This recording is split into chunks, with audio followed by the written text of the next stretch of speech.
आप सभी का मेरे चैनल पर हार्दिक स्वागत है। आज मैं बात करूंगा मॉडल सेट नंबर 17 के बारे में, जिसके अंदर केमिस्ट्री के और फिजिक्स के बहुत महत्वपूर्ण प्रश्न हैं।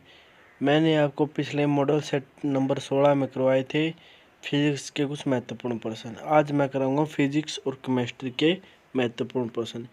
ये प्रश्न किसी न किसी एग्जाम्स में पक्का रिपीट होंगे या आएंगे। सरकारी लगा लो या प्राइवेट लगा लो, टेस्ट तो होते ही हैं। इंट्रेंस एग्जाम्स होते हैं, उनमें भी रिपीट होते हैं। और वैसे भी ज़्यादा समय नहीं लेते हुए मैं वीडियो को शुरू करता हूं। मॉडल सेट नंबर 17 और ऐसे ही मैं मॉडल सेट नंबर लाता रहूँगा। आप मेरे चैनल पर नए हो तो चैनल को सब्सक्राइब कीजिए और वीडियो को शेयर कीजिए, ताकि आने वाला नोटिफिकेशन आपको सबसे पहले प्राप्त हो सके। तो शुरू करता हूँ ज़्यादा समय नहीं लेते हुए। पहला प्रश्न देखिए, CO2 गैस CO2 नहीं, CO गैस का गुण क्या है? यानी एक गुण बताना है। CO गैस का क्या गुण है? यानी एक तो होता अवगुण, एक होता गुण। तो गुण क्या है इसमें? उदासीन गैस है। उदासीन यानी कि ये किसी के साथ मिलकर कोई भी रिएक्ट नहीं करती, कोई भी रिएक्शन नहीं करती, ये उदासीन गैस है। अगला प्रश्न देखिए, संयोजी इलेक्ट्रॉन की संख्या अधिकतम कितनी होती है? यानी ये बताना है जो संयोजिक इलेक्ट्रॉन होता है उनकी ज़्यादा से ज़्यादा संख्या कितनी होनी चाहिए? 8। यानी उनमें से ज़्यादा संख्या इलेक्ट्रॉन की कितनी होनी चाहिए? 8। संयोजिक इलेक्ट्रॉन की संख्या अधिक से अधिकतम या अधिक से अधिक कितनी होनी चाहिए? 8। इससे ज़्यादा नहीं, इससे कम हो सकती है, इससे ज़्यादा नहीं हो सकती। अगला देखिए, अम्ल का लिटमस पत्थर पर क्या प्रभाव पड़ता है? जो लिटमस पेपर होता है, पत्थर होता है, यानी अम्ल का क्या प्रभाव पड़ेगा? नीला लिटमस पत्थर को लाल कर देता है। यानी हम इस लिटमस पत्थर पर हमें पता नहीं है ये अम्ल है या असारिक है, तो हमें कैसे पता चलेगा? हम उसे लिटमस पेपर पर डालेंगे। यदि नीला रंग लाल में बदल जाता है तो वो अम्ल है। नीला रंग लाल में बदल जाता है तो वो अम्ल है। और ये भी ध्यान रखना, कई बार क्या होता है, लाल लिटमस पेपर होता है, उसी पर हम अम्ल डाल देते हैं तो वो लाल ही रह जाता है। इसका मतलब ये है वो अम्ल है। इसका मतलब भी ये है कि वो अम्ल है। अगला प्रश्न देखिए, अम्ल में कौन से तत्व के परमाणु अनिवार्य रूप से रहते हैं? यानी जो परमाणु होते हैं, जो अम्ल होता है, अम्ल यानी एसिड के अंदर कौन सा तत्व परमाणु अनिवार्य रूप से होता है? तो होता है भाई हाइड्रोजन होता है, जो परमाणु अनिवार्य तत्व के रूप में अम्ल के अंदर रहता है। अम्ल यानी एसिड के अंदर हाइड्रोजन। अगला प्रश्न देखिए, बसम या आसार का लिटमस पत्थर पर क्या प्रभाव पड़ेगा? यही आ गया, यानी बेस। आसार यानी बेस, बसम लगा लो या आसार लगा लो, बेस होता है ये बताना है कैसे लिटमस पेपर पर क्या प्रभाव पड़ेगा हम डालेंगे तो। जो लाल लिटमस पेपर होता है वो नीले में बदल देता है। लाल नीले में बदले तो बेस है यानी आसार है, और नीले को लाल में बदले तो यानी वो है अम्ल यानी एसिड। और नीले को नीले में ही बदले, यानी नीला तो नीला ही रहेगा, उसका मतलब भी वो बेस है यानी आसार है यानी बसम है। ये भी आप ध्यान रखना। अगला प्रश्न देखिए, दिया सलाई बनाने में किसका प्रयोग किया जाता है? जो दिया सलाई होती है उसे बनाने में किसका प्रयोग किया जाता है? लाल फास्फोरस। लाल फास्फोरस का प्रयोग किया जाता है दिया सलाई बनाने में। किसका? लाल फास्फोरस का। अगला है कीटाणुनाशक। जो कीटाणु होते हैं उनको खत्म करने के लिए कीटाणुनाशक के रूप में किसका प्रयोग किया जाता है? जो कीटाणुनाशक होते हैं यानी वायरस होते हैं या विषाणु होते हैं उन्हें नष्ट करने के लिए किसका प्रयोग किया जाता है? वीरजंक चूर्ण का। वीरजंक चूर्ण का प्रयोग किया जाता है कीटाणुनाशक या कीटनाशक के रूप में। वीरजनक चूर्ण का प्रयोग किया जाता है।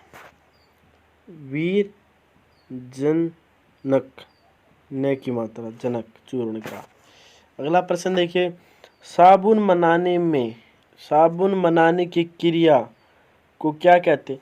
यानी हम साबुन यानी सोप बनाते हैं तो उस पूरी क्रिया को क्या कहते हैं? ये कहते हैं सोफनिफिकेशन। सोफनिफिकेशन नाम से जाना जाते हैं भाई साबुन की पूरी प्रक्रिया। यानी साबुन बनाते कैसे हैं और उसको उसमें कलर भी डलता है, किस कलर की वो करनी है, तो सब जो क्रिया होती है प्रक्रिया होती है तो उन्हें क्या कहते हैं? यानी सोफनिफिकेशन कहते हैं उन्हें। अगला प्रश्न देखिए, रक्त का जो रक्त होता है हमारे अंदर मानव के अंदर रक्त का कितना प्रतिशत भाग प्लाज्मा होता है? यानी जो रक्त होता है खून होता है उसके अंदर प्लाज्मा भी होता है। प्लाज्मा का परसेंटेज पूछेगा कितना होता है रक्त के अंदर, तो वो होता है 55% रक्त के अंदर प्लाज्मा होता है और 45% रक्त होता है। और रक्त के अंदर भी बहुत कुछ होते हैं। हमें इस प्रश्न में बताना है सिर्फ प्लाज्मा कितना होता है? 55%। अगला है श्वसन क्रिया के फलस्वरूप किसका निर्माण होता है? जो श्वसन सांस लेते हैं उसके अंदर किसका निर्माण होता है? ऊर्जा का निर्माण होता है। अगला है श्वसन में शकरा क्या होता है? जो श्वसन सांस लेते हैं उसमें शकरा बुझाएगा क्या होता है? ऑक्सीकरण। क्या होता है? ऑक्सीकरण। अगला प्रश्न देखिए, ये हमारा अगला प्रश्न आ गया। देखो, अमाशय में भोजन का पाचन किस माध्यम से होता है? जो पेट होता है अमाशय होता है उसके अंदर जो भोजन होता है उसका पाचन वो जगह किसके माध्यम से होता है? तो होता है अम्लीय माध्यम से यानी एसिडिक से। अम्लीय माध्यम होता है उसके द्वारा हमारे भोजन का पाचन होता है भाई अमाशय के अंदर, तो जिससे हमें ऊर्जा मिलती है। अगला प्रश्न देखिए, प्रत्येक वक्र या किडनी का भार कितना होता है? जो मनुष्य के अंदर किडनी होती है मानव के अंदर उसका भार वो जगह है प्रत्येक एक किडनी का भार कितना होता है? यानी 150 ग्राम। ये एक किडनी का भार वो जगह कितना होता है? प्रत्येक वक्र का भार 150 ग्राम।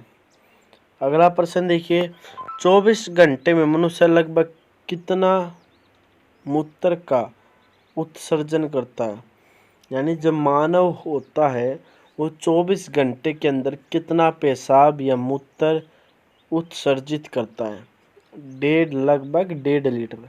जो 1.5 लीटर है लगभग 1 से 1.5 लीटर मानव मूत्र का उत्सर्जन करता है यानी निर्माण करता है और उसे बाहर अपनी बॉडी से निकालता है 1.5 लीटर लगभग।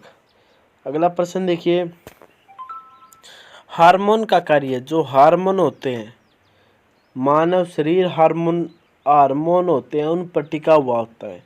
हार्मोन का कार्य वो जगह क्या होता है? और हार्मोन क्या होती है? केमिकल सब्सटेंस होते हैं, एसिडिक सब्सटेंस होते हैं, उन्हें हार्मोन कहा जाता है। इनका कार्य क्या होता है? सभी प्रकार के रासायनिक कार्यों को नियंत्रित करना, यानी जितने भी केमिकल कार्य यानी रासायनिक कार्य होते हैं उन्हें नियंत्रित करना यानी कंट्रोल करना। अगला प्रश्न देखिए, राइबोसोम, जो राइबोसोम होता है, राइबोसोम इस किस सतह पर क्या होते हैं?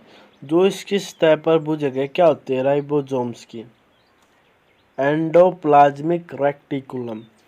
जो राइबोसोम होते हैं उसकी सतह पर एंडोप्लाज्मिक रेटिकुलम होते हैं हमारी सतह पर, यानी इसकी जो ऊपरली सतह बाहरली सतह होती है उस पर क्या होते हैं? Endoplasmic reticulum. प्रतिव्रत क्रिया का संचालन केंद्र क्या है? यानी जो प्रतिव्रत क्रिया होती है उसका संचालन केंद्र कौन सा है? यानी सेंटर वो जगह है। तो मेरुदंड क्या होता है उसका? मेरुदंड होता है भाई। प्रतिव्रत क्रिया का संचालन मेरुदंड द्वारा किया जाता है, सेंटर या कंट्रोल रूम। ये हमारा लास्ट प्रश्न इसका वीडियो का। ये देखिए, तंत्रिका तंत्र रचनात्मक तथा क्रियात्मक इकाई क्या है? यानी जो हमारा तंत्रिक तंत्र होता है उसकी functional and structural and functional unit बुझी गई है। रचनात्मक और क्रियात्मक इकाई क्या होती है? न्यूरॉन। जो न्यूरॉन होते हैं भाई वो तंत्रिका तंत्र की इकाई होती है। न्यूरॉन तंत्रिका तंत्र की रचनात्मक और क्रियात्मक इकाई होती है न्यूरॉन। तो ये भाई कुछ महत्वपूर्ण प्रश्न थे इस वीडियो के।